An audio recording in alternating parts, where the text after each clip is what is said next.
seorang muslim wajib mengimani terhadap kitab-kitab yang ada di dalam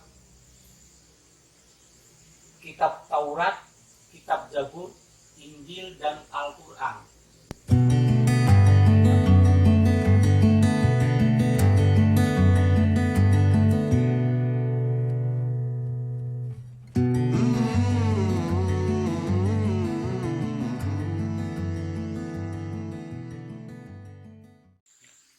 Assalamualaikum warahmatullahi wabarakatuh. Alhamdulillahirabbil alamin. Assalatu wassalamu ala asyrafil anbiya wal mursalin sayyidina wa maulana Muhammadin wa ala alihi wa sahbihi ajma'in.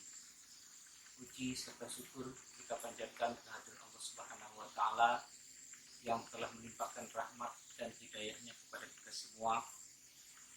Salawat dan salam kita haturkan kehadiran junjungan kita Nabi besar Muhammad sallallahu alaihi wasallam. Berjumpa kembali dalam kegiatan pembelajaran akidah akhlak. Dalam hal ini kita memasuki pelajaran iman kepada kitab-kitab Allah. Kitab-kitab Allah itu terdiri dari kitab Taurat yang diturunkan kepada Nabi Musa, kitab Zabur diturunkan kepada Nabi Daud alaihissalam, kitab Injil diturunkan kepada Nabi Isa alaihissalam, dan Al-Quran kepada Nabi Muhammad sallallahu alaihi wasallam. Sebagai seorang muslim, kita mempunyai kewajiban mengimani terhadap seluruh kitab-kitab yang telah diturunkan oleh Allah kepada kita. Karena beriman kepada kitab-kitab Allah itu merupakan bagian daripada rukun iman.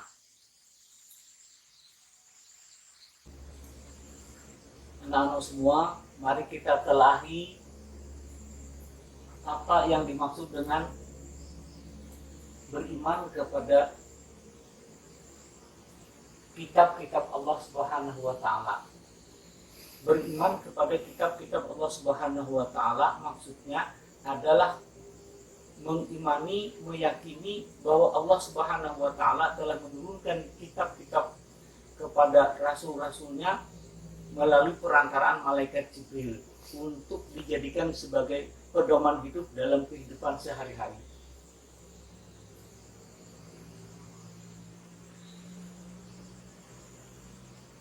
Kita sebagai seorang muslim wajib mengimani terhadap kitab-kitab yang ada di dalam kitab Taurat, kitab Zabur, Injil, dan Al-Quran. Kitab Al-Quran merupakan penyempurna dari kitab-kitab sebelumnya. Kita sebagai seorang muslim berkewajiban mengimani Al-Quran, termasuk juga mengimani kitab-kitab sebelumnya.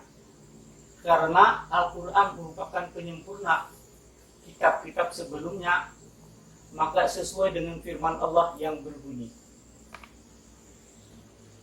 A'udzu billahi minasy syaithanir rajim. Bismillahirrahmanirrahim. Nazzala 'alaikal kitaba bil haqqi musaddiqan lima baina yadayhi wa anzala at-taurata wal injil min qablu hudan lin-nasi wa anzala al-furqan.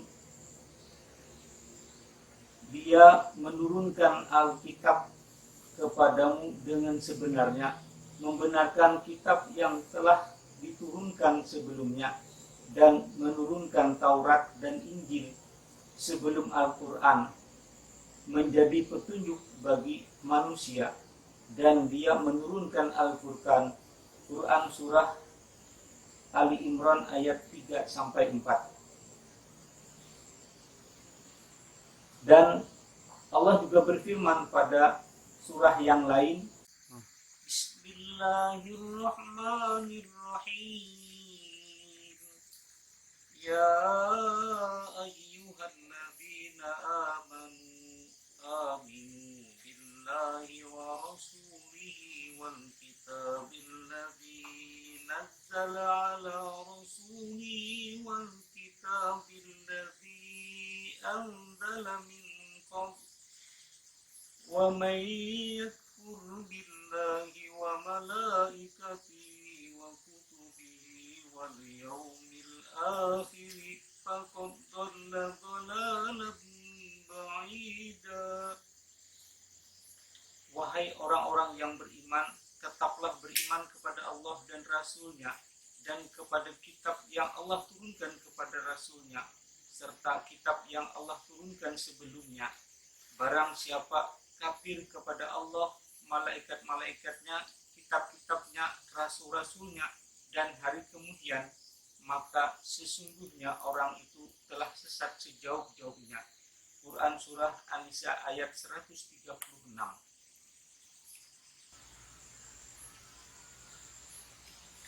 Di samping kitab-kitab, Allah juga menurunkan yang namanya suhuf. Di antara nabi dan rasul itu ada yang menerima kitab dan juga menerima suhuf, dan juga ada di antara nabi itu yang cuma menerima suhuf tanpa menerima kitab.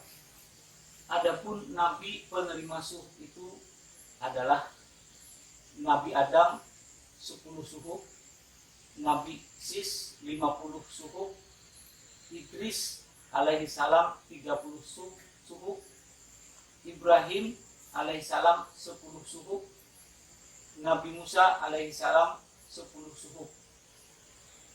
Sekarang suhuf dan kitab. Kitab fungsinya lebih luas dibanding dengan suhuf.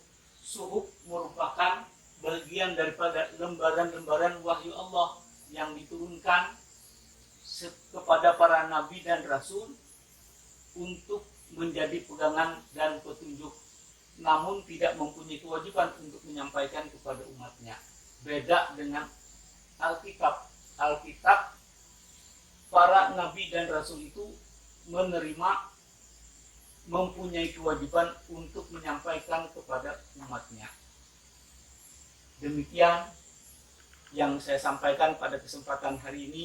Semoga bermanfaat. Wabillahi taufiq wal hidayah. Wassalamualaikum warahmatullahi wabarakatuh.